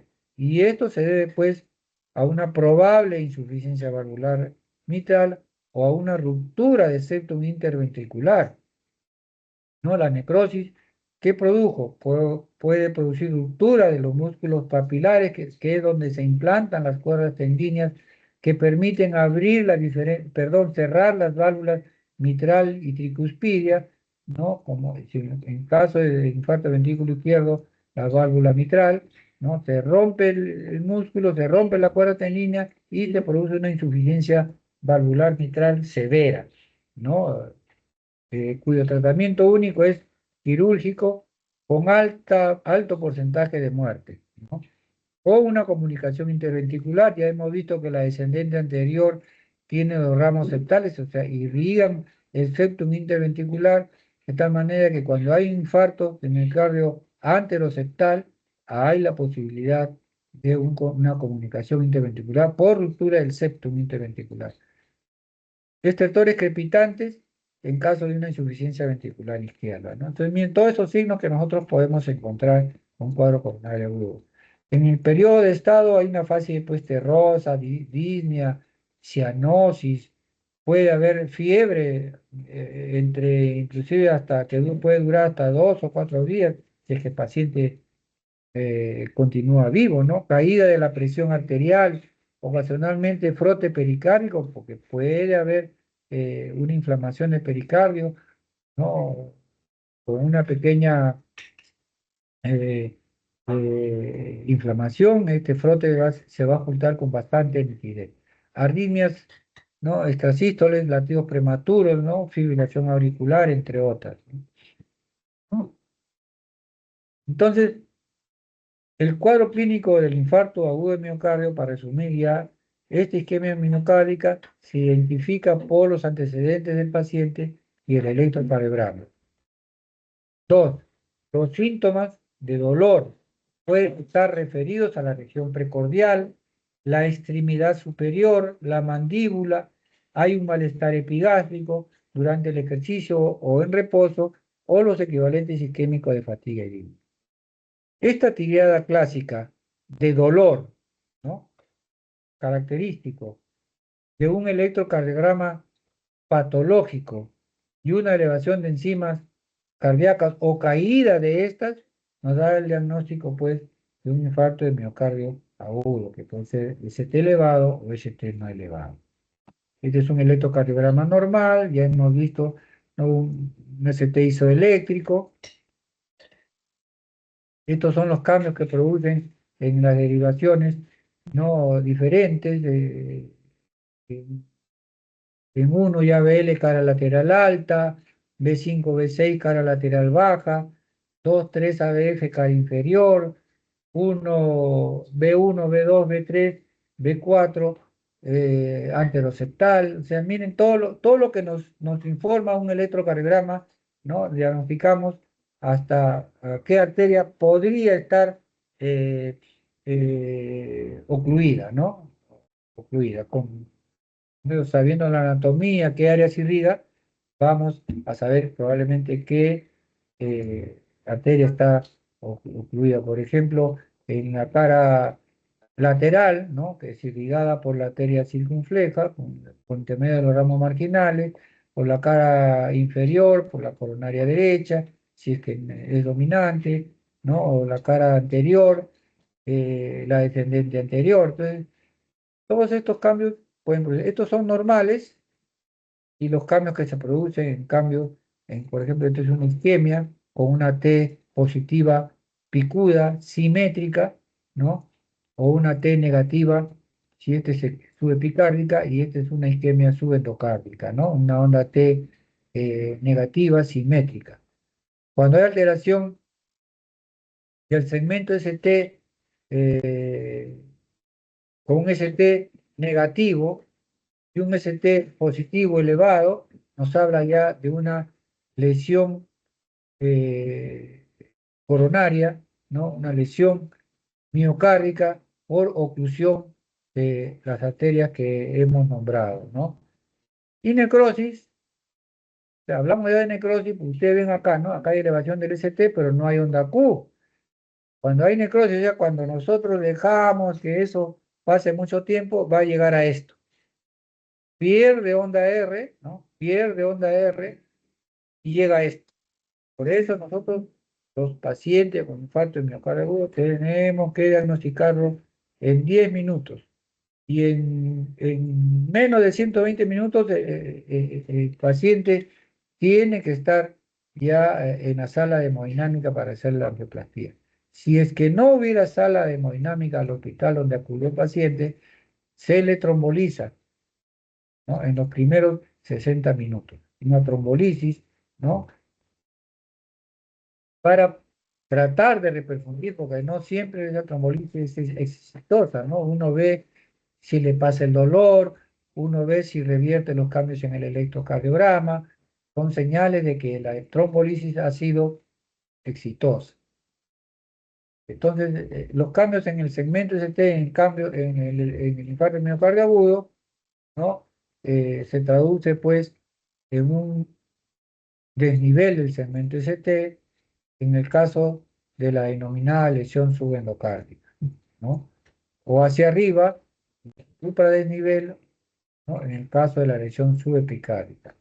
La primera, o sea, la lesión subendocárdica representa un grado más leve, ¿no? Y la segunda es, representa un grado de lesión más grave porque agarró casi toda la pared del músculo cardíaco, ¿no? Entonces, ya saben que la isquemia va desde el endocardio hasta el epicardio, ¿no? Agarrando toda la pared en el caso del segmento del infarto de miocardio agudo con ST elevado. ¿No? Ustedes ven acá, infarto de miocardio agudo, ¿no? Comienza con una, esta es una elevación, es un ST negativo, ¿no? Un ST recto, en un paciente con una cardiopatía coronaria crónica, que le está produciendo isquemia subendocárdica. Acá un paciente con un trombo, miren ustedes acá el trombo, y con una oclusión parcial, ¿no? Hay luz todavía por donde pasa una pequeña cantidad de sangre y hace este tipo de cambios en los complejos QRS, ¿no? Con un ST negativo, ¿no? Y acá ya, cuando ustedes ven acá, oclusión total de la luz, hay un ST elevado, positivo, ¿no? Subendocárdico negativo, subepicárdico positivo. Este es lo mismo, ¿no? Son imágenes de infarto de miocardio UST elevado, ¿no? Infarto de miocardio UST elevado, sin elevación del segmento ST, ¿no? Acá la presencia ya de onda Q, ¿no? O sea, comienza así, puede haber una desnivel del ST negativo, se eleva la presión, ¿no? Perdón, se eleva el segmento ST, va apareciendo la onda Q, se hace más profunda, más negativa, y el ST ya comienza a volver a la línea isoeléctrica, pero ya hubo necrosis. O sea, esto es un signo de necrosis, de muerte celular. Acá es mayor, pero ya la onda T se normalizó. Esta es una evolución, es la evolución electrocardiográfica de un paciente con infarto de miocardio agudo ST elevado, ¿no? Y así quedan. Cuando uno se demora mucho, así quedan con ondas Q profundas, que es mayor de un tercio de la onda R.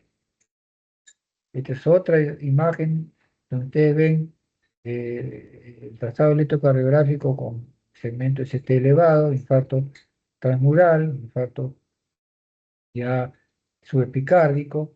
Acá este es un paciente con infarto subendocárdico, ¿no? Comienza así y puede transformarse así, ¿no? O sea, con el nivel negativo comienza y puede terminar con un ST elevado. Entonces, el síndrome coronario agudo con elevación del ST, ¿no? En el infarto de miocardio agudo es por un trombo oclusivo, ¿no? Con necrosis extensa y transmural. El síndrome coronario agudo sin elevación del ST es un infarto no Q, ¿no? O sea, no hay una onda Q patológica y angina inestable, ¿no? Trombo no oclusivo, presencia y circulación colateral pueden dar este tipo de cuadro, ¿no? La presentación clínica depende de la extensión y duración de la isquemia secundaria a la obstrucción del flujo coronario. Por eso es importante el diagnóstico rápido, ¿no? Del infarto del miocardio agudo, sobre todo el ST elevado, para evitar llegar pues a la necrosis total transmural, ¿no? Acá ven ustedes, esta es la cavidad ventricular, ¿no? La septum interventricular, la otra cavidad ventricular. Comienza acá la isquemia en la parte subendocárdica y va, si es que esto no se trata, va subiendo hasta el epicardio como en esta imagen, ¿no? Miren ustedes acá, isquemia subendocárdica, falta de miocardio UST no elevado, isquemia subepicárdica, y es transmural porque agarró toda la pared del ventrículo y elevación del segmento ST. Este es un electrocardiograma con una lesión subendocárdica, ¿no? Anterolateral, ¿no? Comienza eh, de B3, B4, B5, B6. Miren ustedes acá, ¿no? La lesión subendocárdica, la imagen, ¿no? Del electrocardiograma. Acá ya es una lesión subepicárica, ya agarró toda la pared y produjo necrosis, ¿no? Miren esta onda Q profunda, mucho mayor que la onda R, ¿no? A veces sale hay pacientes con que sale QS, QS cuando ya no hay onda R, son una Q nomás, ¿no? Es el QS. Esos son los biomarcadores, ¿no? Las troponinas, ¿no? Otros biomarcadores, la mioglobina, la CPKMB, ¿no? Las troponinas. Entonces, la mioglobina, pues, tiene oxígeno adherido, ¿no? El cual lo proporciona extra, la proporción del oxígeno es extra para que los músculos mantengan un alto nivel de actividad, ¿no? La CPKMB se eleva cuando hay daño en el músculo cardíaco, ¿no? Una relación CPKMB2, CPKMB1, ¿no? La troponina T y la troponina I, cuanto más daño se produzca en el corazón, mayor cantidad de troponina. El valor normal de troponina es entre 0 y 0,4 nanogramos por mililitro. En el infarto de miocardio agudo, a veces uno le dice, cuando conversa con el colega, ¿no? Pregunta, ¿qué tipo de infarto es? Un infarto agudo de miocardio ST elevado.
Entonces, el infarto de miocardio agudo ST elevado, Philip 1, se define como ausencia de signo de insuficiencia cardíaca congestiva. Mortalidad. Dicen que paciente con infarto de miocardio agudo, Philip 1, o sea, no hubo signo de insuficiencia cardíaca congestiva. Mortalidad, 6%. El Philip 2, ¿no? Presencia de un tercer ruido o congestión pulmonar, ¿no? Crepitantes, sectores pulmonares. Se dice paciente con infarto miocardio agudo, Philip 2.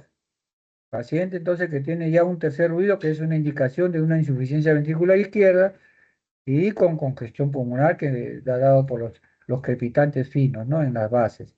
Mortalidad, 17%. Philip 3. Ya el paciente viene con edema agudo de pulmón.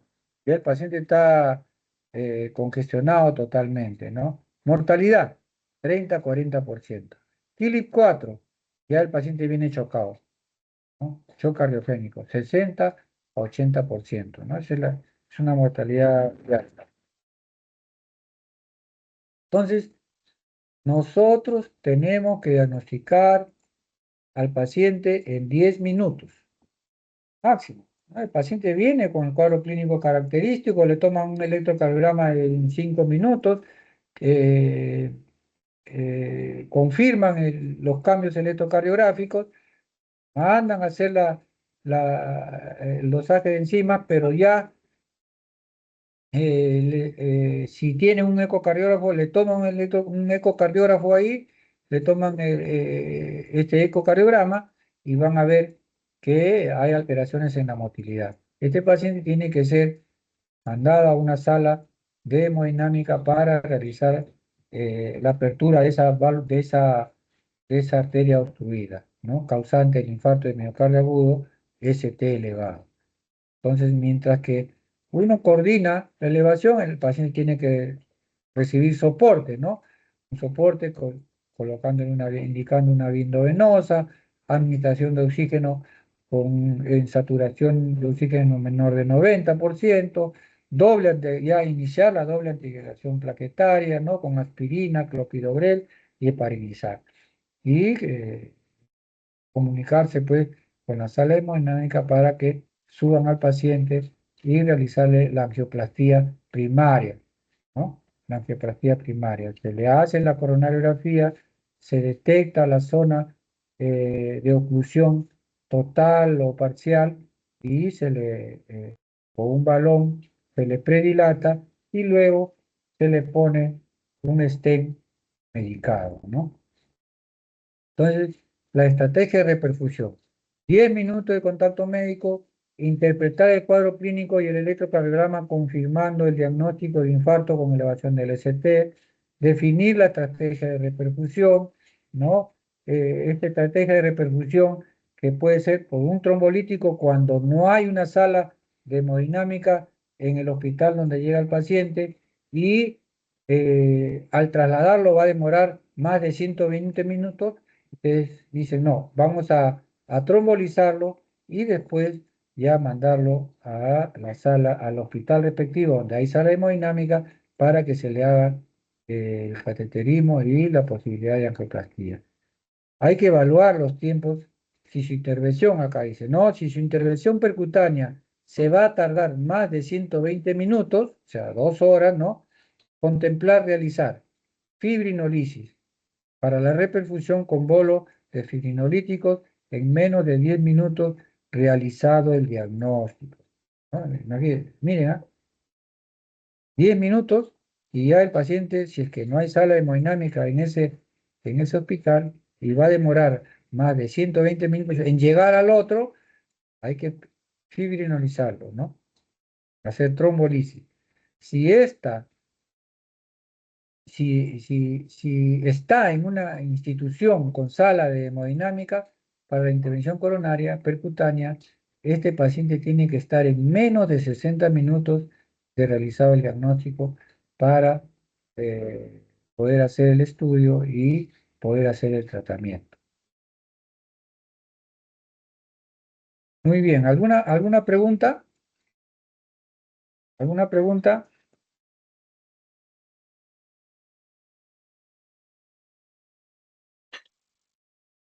¿Sí? ¿Aló? Creo que no, doctor. Todo ha quedado claro.